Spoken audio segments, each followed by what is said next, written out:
나보다 남을 낮게 여기는 마음이란 제목으로 하나님 말씀 함께 나누겠습니다.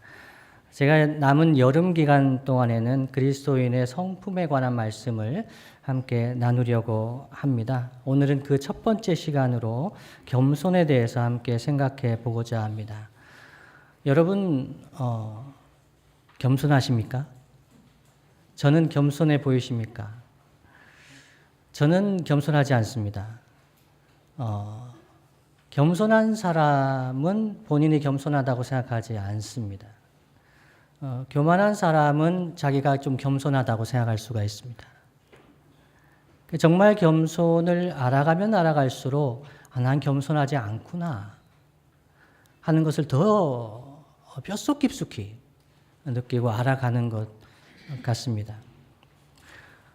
가톨릭과 개신교가 인정하는 어거스틴이라는 신앙의 선배가 있죠. 4세기를 살았던 사람입니다. 그 어거스틴이 기독교인의 성품 중에서 가장 중요한 덕목이 무엇입니까? 라는 질문에 대해서 겸손이라고 대답을 했습니다. 그러면 그 다음으로 중요한 것이 무엇입니까? 물었을 때 겸손입니다. 그러면 세 번째로 중요한 다른 덕목이 뭐가 있겠습니까? 겸손이라고 대답을 했습니다. 어거스틴이 볼 때, 또 성경적으로 볼 때 우리의 죄성의 중심이 나를 너무나 사랑하는 자기중심적인 그런 마음이 가득 담겨 있기 때문에, 그 죄의 뿌리에 교만이 있기 때문에 이 교만을 극복한 열매, 그리스도인의 성품이 겸손입니다. 그래서 이 겸손이 너무나 중요하다 강조한 것이죠. 신구약 성경 말씀도 일관되게 이 겸손의 중요성을 강조하고 있습니다. 교만하면, 오만하면 멸망이 뒤따르지만 겸손하면 영광과 존귀의 길로 인도하신다는 약속이 있는 말씀이죠. 잠언 18장 12절 말씀 한번 같이 읽어보겠습니다. 시작. 사람의 마음에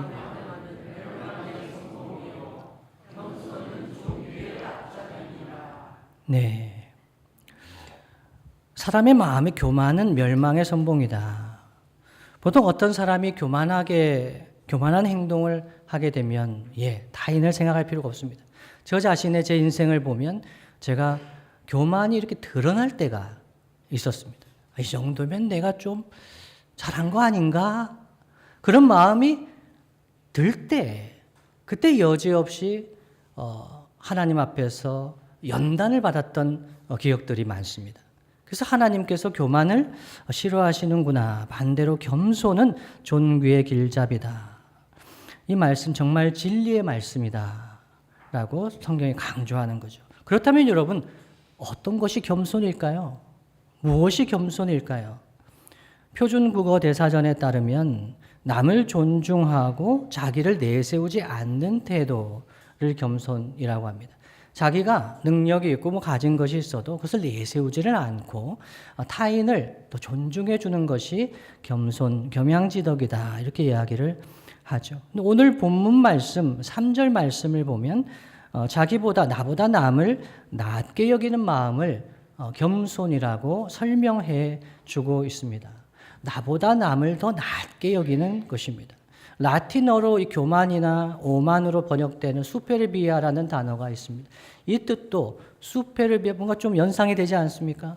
나를 다른 사람보다 우월한 위치에 두는 마음입니다. 그렇게 생각하는 것이 교만이다 이야기하는 거죠. 다른 말로 하면 겸손한 것은 자기보다 타인을 낮게 여기고 자기보다 타인을 더 높게 올려보는 그런 마음이 겸손이다라고 할 수 있겠습니다. 오늘은 나보다 남을 낮게 여기는 마음, 즉 겸손에 대해서 함께 생각해 보려고 하는데요. 분위기가 아주 침울하군요. 사실 교만이라고 하려고 그랬는데 교만이라고 하면 더 침울할까 봐 이 겸손으로 했습니다. 나보다 남을 낮게 여기는 마음, 즉 겸손이 뭘까? 우리의 삶에 한번 적용해 보고자 합니다. 첫 번째는요, 이런 경우가 있습니다. 나보다 타인이 정말 나은 점이 많을 경우에는 겸손하기가 상대적으로 좀 쉽지 않을까 이런 생각을 할 수 있습니다. 다른 사람이 나보다 정말 뛰어납니다. 우월합니다. 나보다 정말 높은 위치에 있는 것 같습니다. 그러면 겸손하기가 상대적으로 쉬울 것 같습니다. 사실 이런 경우는 겸손이라고 하기도 어렵지 않겠습니까? 그냥 인정하는 겁니다. 내가 그보다 좀 없다는 거, 그냥 낫다는 거, 이거 인정하는 것이 무슨 겸손이라고 할 수 있겠습니까? 당연히 그의 나음을 인정해 줄 수 있어야 할 것 같지 않을까요? 그런데 다른 사람이 자기보다 나은 경우 그것을 인정하는 것이 그리 쉽지는 않은 것 같습니다. 자기보다 머리도 좋습니다. 잘생겼습니다. 운동도 잘합니다. 게다가 인품까지 좋습니다. 이러면 안 되지 않습니까? 이런 우리 주변에 그런 사람 있으면 안 되지 않습니까? 우리 고통스럽지 않습니까? 그럴 때 쿨하게 정말 대단하십니다. 존경합니다. 높여줄 수가 있겠느냐?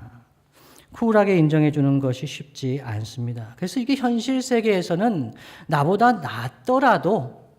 나은 점이 많더라도 그 사람을 인정해 주고 내가 겸손히 행하는 것이 쉽지 않습니다.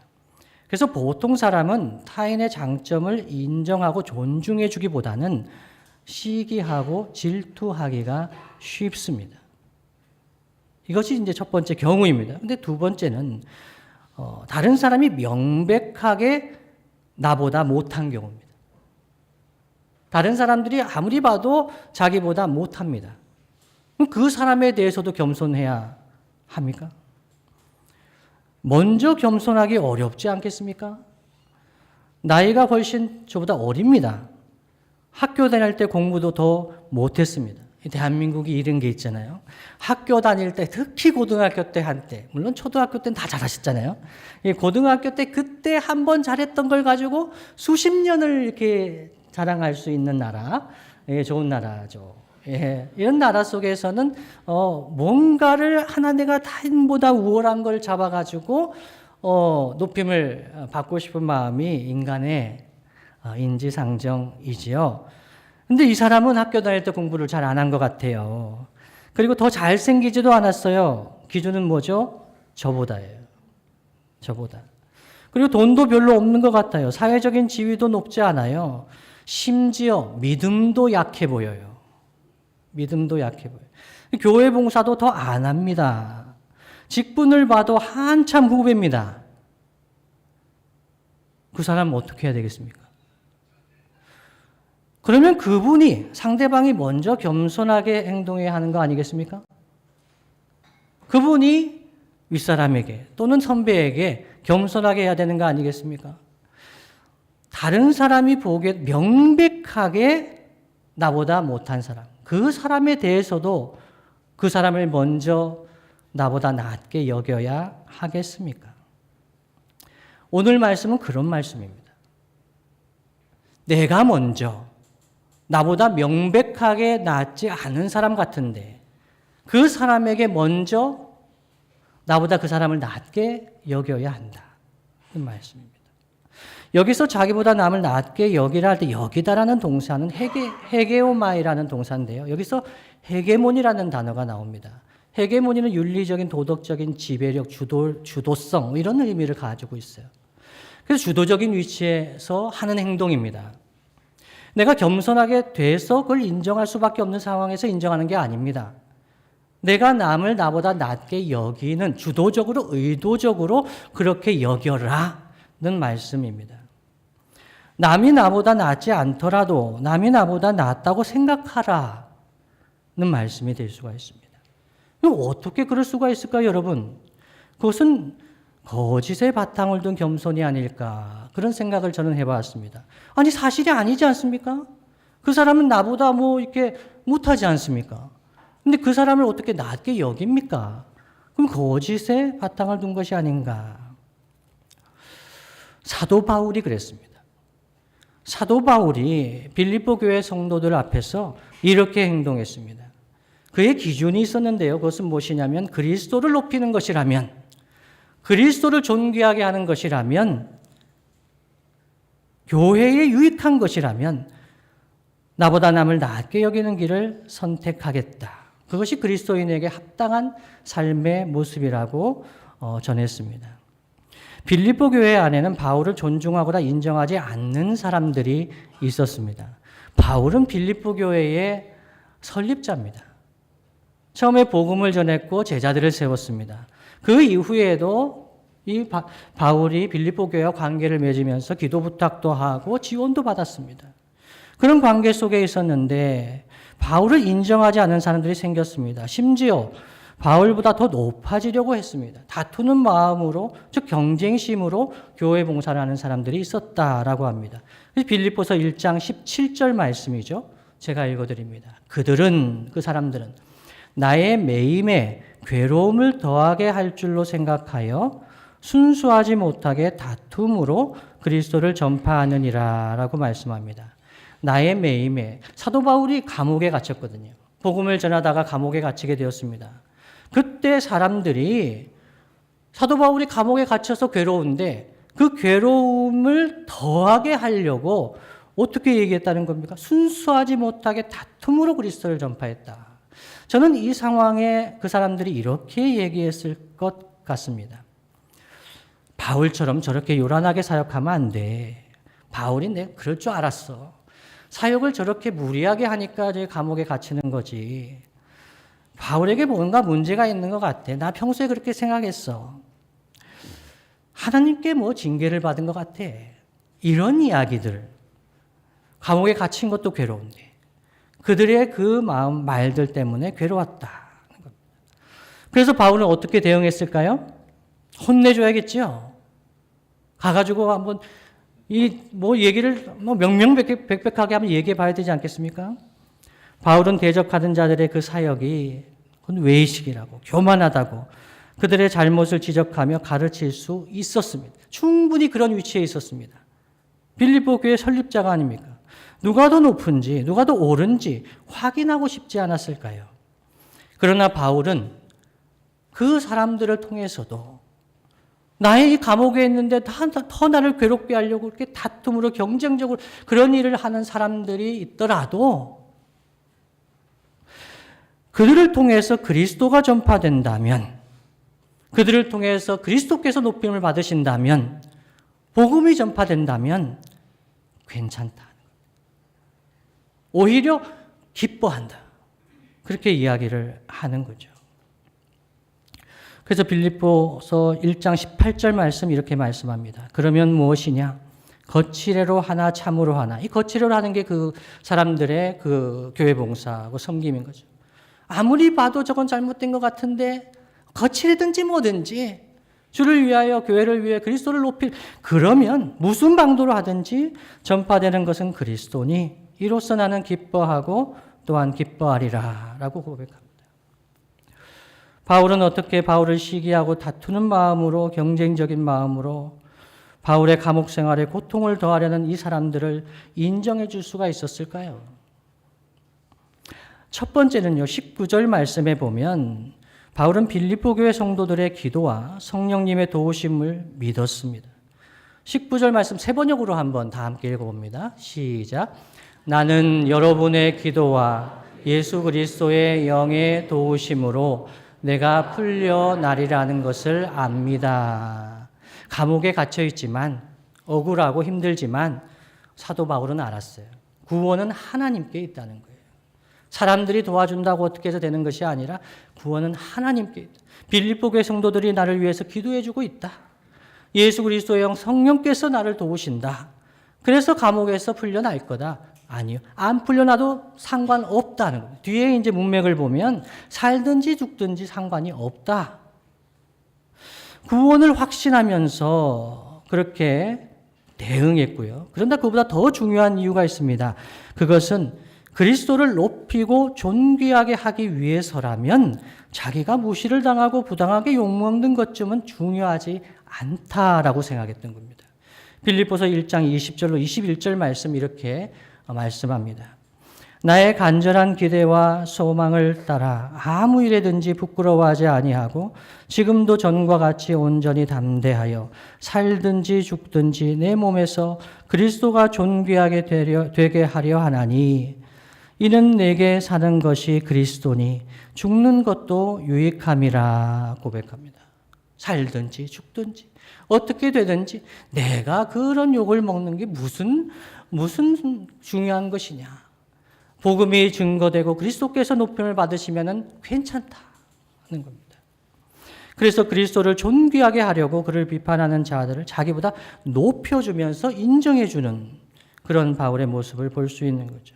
그렇다면 왜 바울은 이 죽음과 비방을 받는 것을 두려워하지 않으면서까지 주 예수 그리스도를 존귀하게 높이기를 원했을까요?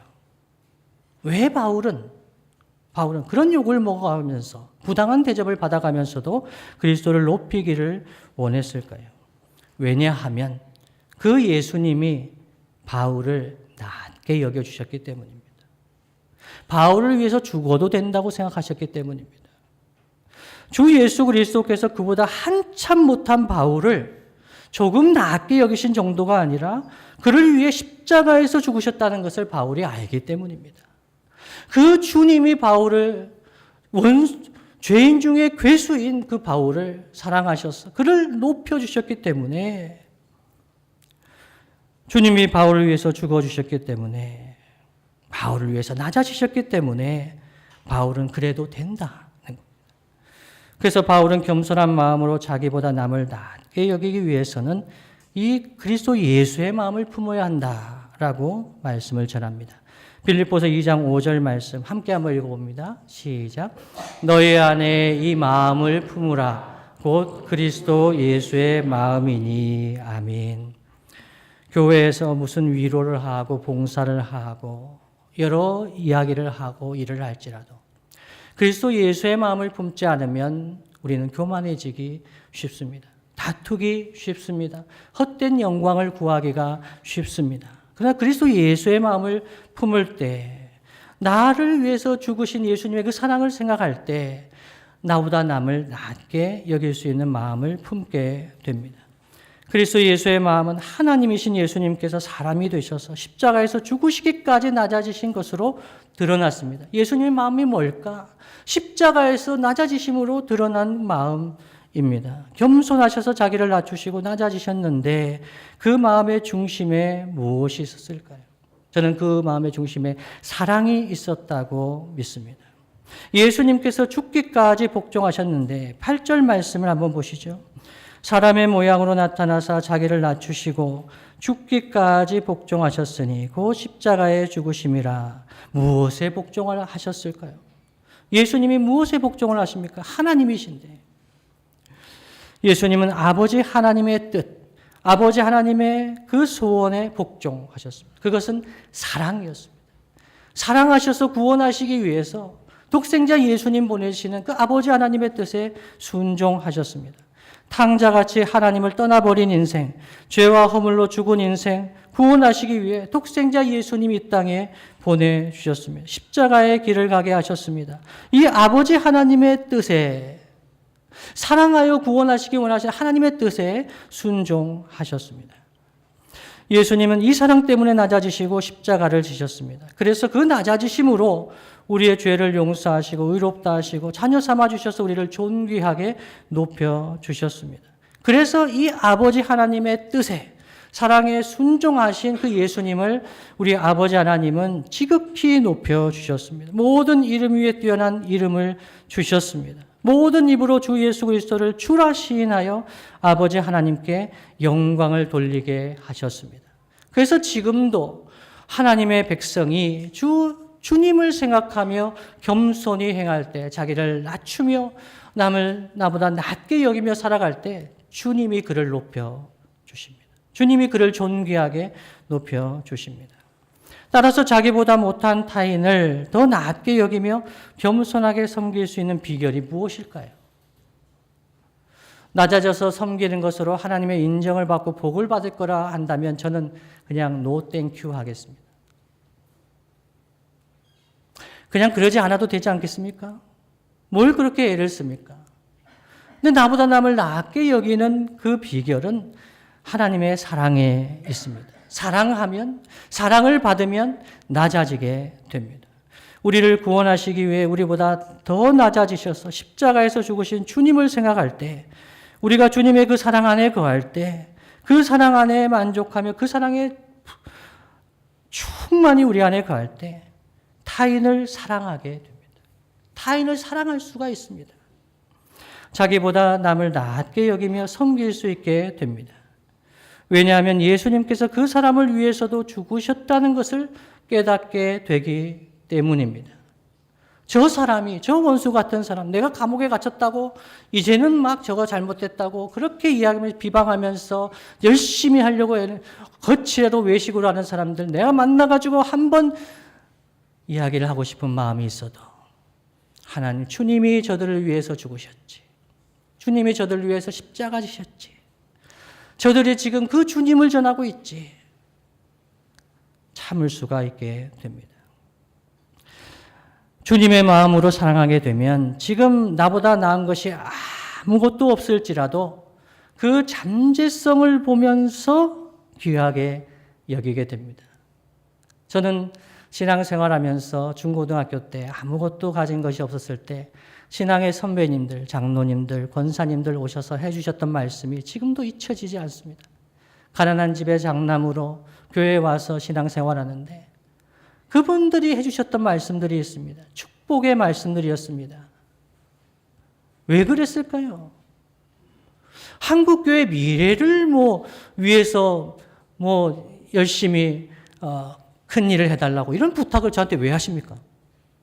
그분들은 우리를 보시고 후배들을 보시고 그분들보다 나은 것이 하나도 없어도 우리를 통해서 이루실 하나님을 바라보면서 그 잠재력을 보면서 축복해 주셨던 분들이 우리의 신앙의 선배님들입니다.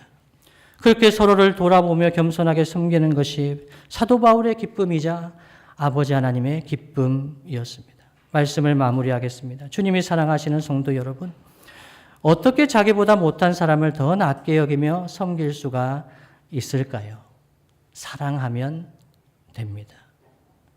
사랑이 없어서 우리는 겸손히 섬기지를 못합니다. 주님을 사랑하고 주님 사랑 안에 거하게 되면 서로를 사랑할 마음이 생깁니다. 낮아질 마음이 생깁니다. 섬김으로 이어집니다. 그래서 사랑하면 하나가 되려고 합니다. 마음을 같이 하려고 노력합니다. 그래서 사랑은 우리의 삶을 변화시킵니다. 저는 우리 지금 교회를 한 19년, 20년 동안 목회를 하면서 정말 놀라운 하나님의 역사를 경험한 적이 있습니다. 참 근엄하고 할아버지 같으신 그러한 어르신들인데 하나님의 말씀 때문에 그렇게 변하시지는 않는데 그분들이 변하시는 때가 있습니다. 그때가 언제냐면 손주들을 보시게 될 때입니다. 호랑이 같은 분들인데 손주를 보시면 아주 유순해집니다. 그래서 저는 기도합니다. 우리 어르신들이 손주를 꼭 보시기를 기도합니다. 이 말씀을 통해 변하는 것보다 확실히 이게 피부로 느껴질 수가 있습니다. 왜 그럴까요? 아무리 근엄한 할아버지라도 손주 앞에서는 아주 온순해집니다. 어린아이같이 되고 싶어 하십니다. 왜 그렇죠? 왜 그렇게 될까요? 사랑하기 때문입니다. 손주와 다투거나 손주와 비교하며 허영을 부리는 할아버지 계십니까 혹시? 우리 교회는 적어도 없으신 것 같습니다. 그런 할아버지 없습니다. 손주를 보면서 야 할아버지는 걸을 수 있는데 너는 지금 기니? 이런 할아버지 없습니다. 왜 그럴까요? 사랑하기 때문입니다. 언제나 손주를 높여줍니다. 손주가 잘 되는 것이 내가 잘 되는 것 같이 그렇게 생각하시는 분들이 우리 할아버지들. 마음으로 표현하지 못했던, 자녀들에게 표현하지 못했던 것들을 손주들에게 표현하기 시작합니다. 사랑이 솟아납니다. 겸손해집니다. 아무것도 없지 않습니까? 그 아이가 어린데 그들의 미래를 보면서 그들의 잠재력을 보면서 한없이 축복해 줍니다. 성도들도 그렇습니다. 어떤 사람을 사랑하게 되고 주님의 마음으로 사랑하게 되면 그들의 모습 속에서 나보다 나은 것을 찾습니다. 나보다 나은 것이 보입니다. 그것을 인정해주고 축복해주고 그것을 말로 표현해주고 그렇게 섬기게 됩니다. 겸손한 마음으로 여러 사람들을 돌보는 것을 보는 것, 바울의 기쁨이었습니다. 근데 이것이 주님의 기쁨입니다.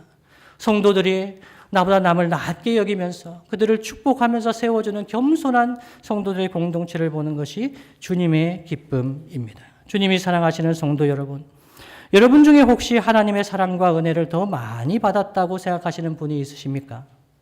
목사님, 제가 아무리 봐도 저는 다른 사람보다 하나님 사랑 많이 받은 것 같아요. 하나님의 은혜를 많이 받은 것 같아요. 여러분 만일 그렇게 생각하신다면 여러분보다 남을 낮게 여기며 섬겨주시기를 간절히 바랍니다. 아멘입니까? 은혜 받은 사람, 사랑을 많이 받은 사람이 섬기게 됩니다. 나이가 들수록, 이 하나님 나라의 원리입니다. 나이가 들수록, 직분이 더 오래일수록, 더 많이 알수록, 더 많이 가질수록, 더 잘생기고 더 예쁠수록, 주님께 받은 것이 많을수록 주님을 더욱 사랑하며 주님의 마음으로 타인을 더 먼저 사랑하며 낮아져 섬기는 것이 하나님 나라의 모습입니다. 그러나 보통 사람은 교만하면, 자기를 높이면 인정받지 못해서 섭섭합니다. 내가 이렇게 봉사하는데, 내가 이렇게 잘났는데, 내가 이런데 왜 나를 인정해 주지 않는가? 그래서 섭섭한 것이 보통 사람입니다. 그러나 겸손한 사람들은, 하나님 주님의 사랑을 받은 겸손한 사람들은 나를 인정해 주지 않는다고 고통스러워하지 않습니다. 오히려 내가 이들과 함께 있는 것이 복이라고 생각합니다. 이렇게 좋은 사람들과, 이렇게 귀한 분들과, 이렇게 하나님 사랑하시는 교회의 공동체에 내가 일원인 것이 너무나 감사하다고 고백하는 것이 겸손한 성도들의 고백입니다. 나이가 더 들고 더 많이 가질수록 주님을 닮아 겸손히 나보다 남을 낮게 여기며 살아가는 저와 여러분 되시기를 예수님의 이름으로 축복합니다.